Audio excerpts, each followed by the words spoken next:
10 people told you that you did a great job. One person made a small, cutting remark. Now it's hours later, maybe days later, and which one are you still thinking about? Not the 10, the one. The praise evaporated almost the moment you heard it. The insult moved in, unpacked its bags, and made itself at home in your head. This happens to almost everyone, and it feels deeply unfair. Why does the brain cling to the cruel thing and let the kind things slip straight through? The answer is one of the most important facts about how your mind works, and it has a name: negativity bias.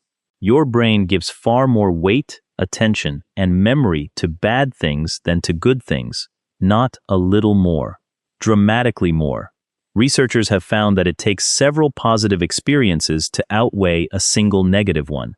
The bad stuff is louder, stickier, and harder to shake, and that's not a defect. It's a survival feature that kept your ancestors alive. Here's the logic of it. Imagine two early humans walking through the grass. The first one is relaxed, optimistic, quick to assume the rustle in the bushes is nothing. The second one is jumpy, primed for threat, certain that rustle could be a predator.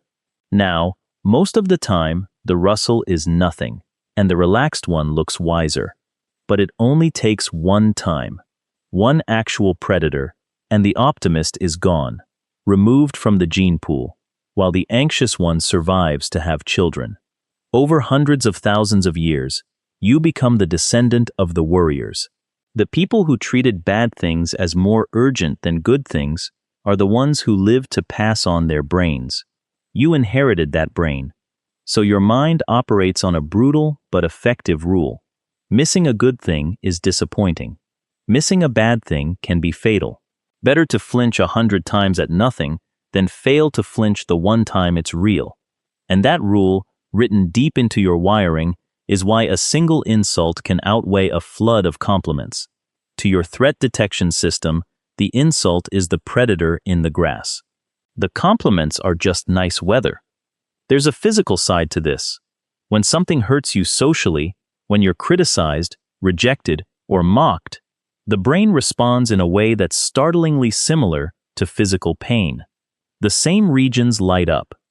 Social wounds are processed almost like real wounds, because for a creature that survives in groups, being attacked or cast out by your tribe genuinely threatened your life. So an insult isn't just unpleasant. The brain treats it as a kind of injury, and the brain remembers injuries. That's the whole point of remembering them, so you can avoid getting hurt the same way again. This is where the trouble starts in modern life, because the system doesn't know the danger is over. Your ancestors needed to remember the threat to survive the next one. You, sitting here today, do not need to replay a rude comment from a coworker 40 times at 3 in the morning. But your brain can't tell the difference between a threat worth studying and a comment that means nothing. So it does what it was built to do. It keeps the painful memory sharp and accessible, flagged as important, ready to be examined again and again, looking for a lesson you learned the first time. That replaying has a name: rumination. It's the mental loop where you turn the same hurtful moment over and over, reliving it, rewriting what you should have said, picking at it like a scab.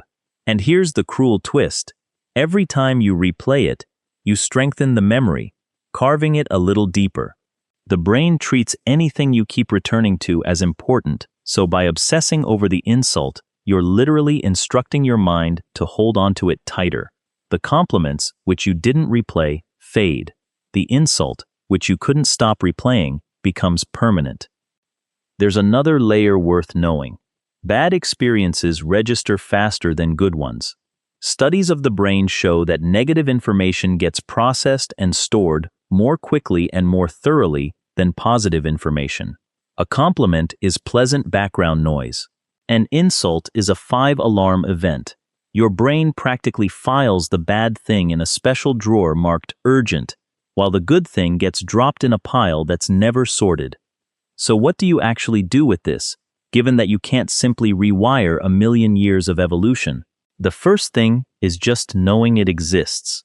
When you catch yourself spiraling over one harsh comment while forgetting a day full of kindness, you can name what's happening. This is negativity bias. My brain is treating a small social sting like a survival threat, and it's wrong. That single act of naming it loosens the grip because it moves the experience from the panicked part of your brain to the calm, reasoning part. The second thing is to deliberately give the good things more weight because your brain won't do it for you. When something kind happens, when someone praises you, pause and actually let it land. Sit with it for a few seconds longer than feels natural. Psychologists who study this suggest that you have to consciously hold on to positive moments to give them a fighting chance against the negativity bias. Almost like pressing a flower so it lasts. The good experiences are real. They're just quiet, and you have to turn up the volume on them on purpose. And the third thing is perspective on the source. When one person criticizes you and 10 people don't, the math your brain is doing is broken. It's treating the one as the truth and the 10 as noise. But the reverse is far more likely. The 10 saw something real.